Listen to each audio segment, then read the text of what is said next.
నేనేమంటున్నా అంటే Polavaram is a national project approve అయినప్పుడు 11,500 క్యూసెక్లకే అప్రూవల్ అయింది. మరి ఇలా 23,000 క్యూసెక్లతో కుడి కాలువ దవ్వుతుంటే దీన్ని ఆపాల్సిన బాధ్యత బీజేపీ ప్రభుత్వానికి లేదా?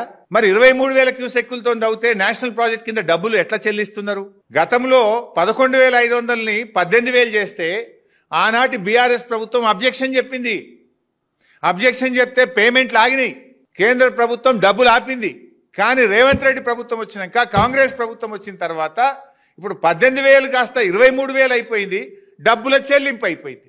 అంటే ఈ ప్రభుత్వం పరోక్షంగా సహకరిస్తుందా, భయపడుతుందా, వాటాల కోసం పెదవులు మూసుకుందా? ఏ రకంగా 23,000 క్యూసెక్కులు తవ్వుతున్నారు? తవ్విన ఆంధ్రప్రదేశ్ది తప్పైతే దానికి సహకరించి బిల్లులు చెల్లించిన బీజేపీ ప్రభుత్వాన్ని కూడా తప్పే కదా.